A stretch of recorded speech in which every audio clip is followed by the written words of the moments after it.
Hey, welcome. Mary is newevangelization.com, meaning that there's a whole new thing going on, and all the lovers of Jesus need to pay serious attention to what's going on here. This is a picture of Mary, and Mary is, well, it's supposed to be Mary. I'm convinced it's not Mary. Okay, this is at St. Thomas More Catholic Church in Indiana, Pennsylvania, Diocese of Greensburg, under the jurisdiction of Bishop Edward Malesic. Everything that I'm about to present to you has been presented to the diocese, who is basically ignoring me and what I'm saying. And ultimately this hurts Jesus and Mary, and it hurts God's people and the church, and it's offensive to other people as well. So here you have a statue on the grounds of the church that have 6, 6, and then 6 here. You're going to say, well, that's backwards. Listen, guys, the devil's not putting stuff straight in your face. He works with subliminal stuff. That's what he does.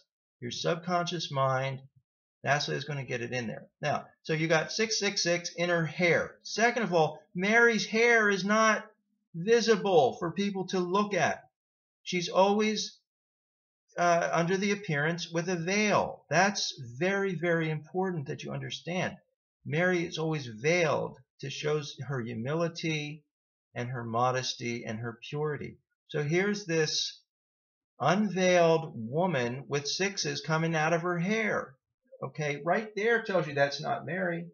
Then look, I mean, even her eyes, there's just something not right there. There's nothing that distinguishes this thing as Mary, other than it's at a Catholic church. That's why it's very deceptive. Okay. You understand, you have to get this stuff approved. It has to go through a process. You don't just buy a statue and put it on a Catholic church. There's a protocol. So the protocol here, somebody who's making decisions has made some pretty bad decisions that shows a complete lack of respect for sacred art and shows a complete bankruptcy as far as theology is concerned. Poor, bad stuff. All right, now we're going to show you that same image at a distance. Now, this image here shows this woman with her arms down, pointing to hell, the earth, under the earth. Her hands are pointing down.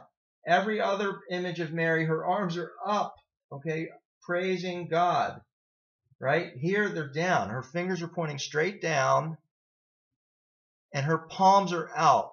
I researched that, and palms down are clearly not a good sign. It's a sign of slavery, some type of bondage.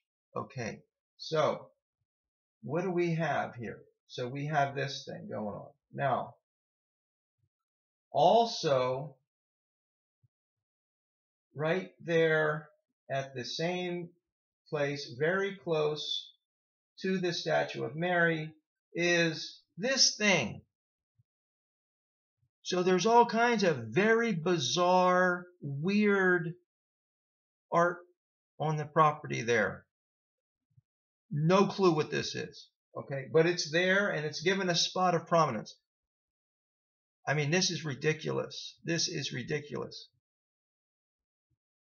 Okay, now, when you go inside the church, this is just greeting you on the outside. When you go inside the church, you have ta-da-ta-da-ta-da. You got this thing here. Now, this is the side. This isn't even the front. This is the side over where the choir is. You have a risen image of Jesus, but look what's behind him here. Another 6, 6, and then in his feet is a 6. The guy's head is covering that third 6.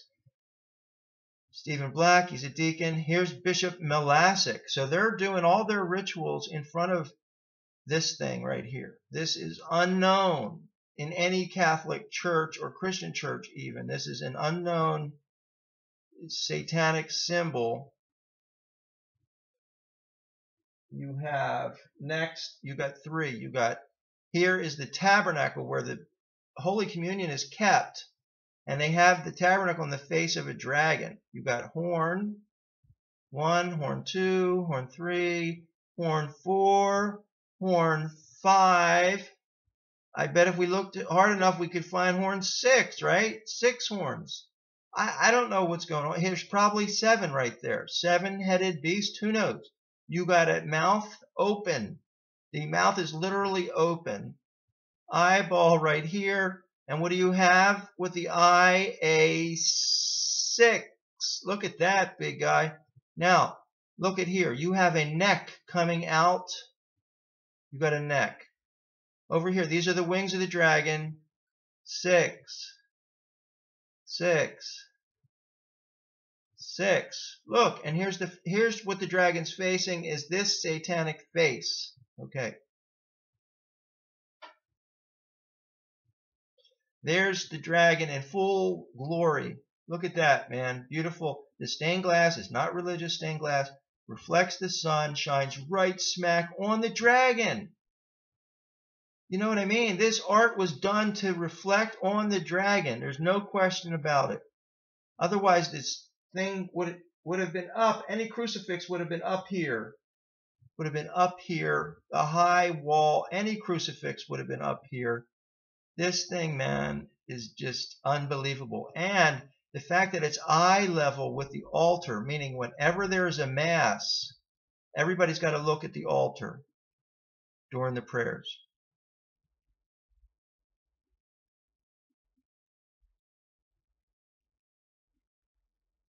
Okay.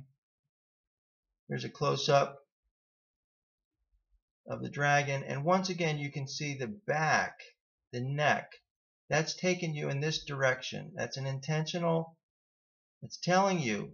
When I originally went there, I started asking people, they're thinking this is the backside of the earth, wind, and fire. That's what they called it. No, that's the dragon's head, and this is the dragon's neck, and it goes this way. Okay? We are all about Jesus. We are all about reverence. We are all about holiness. Jesus went into God's house, and he said, don't turn my Father's house into a marketplace or whatever else. Now, you can see, as they're saying Mass, everyone's got to look at this dragon. That's the priest. Father Allen is saying Mass, and everyone's got their eyes on the dragon. This is sad. Very, very sad. And yet, Father Allen wants to defend it, which is really also very, very sad. Okay, this here was taken just during a typical Mass. You see, you can't avoid the holiest part of the Catholic service is marred by a very visible dragon with 6s in its wings. This is what the worship's like. And here is the bishop right in front of it. And the bishop should clearly know better. These men are trained in theology, and they should be trained in sacred art. And I can guarantee that they will find nothing like this in the whole entire world. Indiana, PA, Catholic Church has the only satanic dragon known in a Catholic church in the world. Okay? And then you get the readers. Look how pretty. Everyone's mesmerized, hypnotized by this ridiculous dragon, and 666 is all over the place. There he is in his glory. Okay? I mean, I'm not really sure what else to say about this other than we're trying to get this out to as many people as possible. I think it's very important, you know, that we do spread the word, because that's the only thing, you know, that people are going to listen to. If enough Catholics say, look, we don't want it, if Protestants say, look, this is respectful, the Indiana University of Pennsylvania students say, hey, I want to be able to go to a Catholic church and not have to look at a dragon. I mean, these are all very legitimate complaints. Imagine going to Mass and then the opening song is, "We're on a highway to hell." Okay, do you think people would complain? Yes, they would. So why would they tolerate satanic art? That is that's very problematic. The Catholics have fallen asleep clearly to tolerate this kind of stuff in their own church where they're paying money, tithing, donating to, have a church decorated with dragons and satanic Marys with 666s all over the place. So my suggestion is to obviously pray. We want our churches to be clean, pure, holy places where you can go and get away from the world and the flesh and the devil. They should be places where you can go and meditate. And trust me, I have talked to people who cannot meditate. They're freaked out by this whole thing. It's very sad. I have a hard time going in that church. I really do. Not to mention the fact that I was told I'm not welcome there by the priest. But, that's beside the point. So please, everybody, do what you can. Sign the petition online. Call the Diocese of Greensburg. Talk to Bishop Malesic. It would not, I understand there is a crucifix, a legitimate, nice, reverent crucifix in the rectory or the sacristy that they could simply put up, yet they won't do it. So there's a problem. There's something going on. There's something bigger than we don't know about here. And if it's donors, I don't know who's calling the shots here. But I'm asking the Knights of Columbus. I'm asking the Legion of Mary. I'm asking the pro-life groups. I'm asking the evangelization groups, the catechesis groups, the RCIA.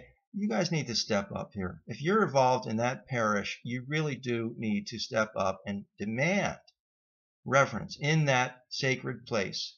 Jesus went in. He turned the tables over. He wasn't going to turn over his Father's house, to stuff that wasn't sacred, wasn't holy, and that we should not tolerate it either.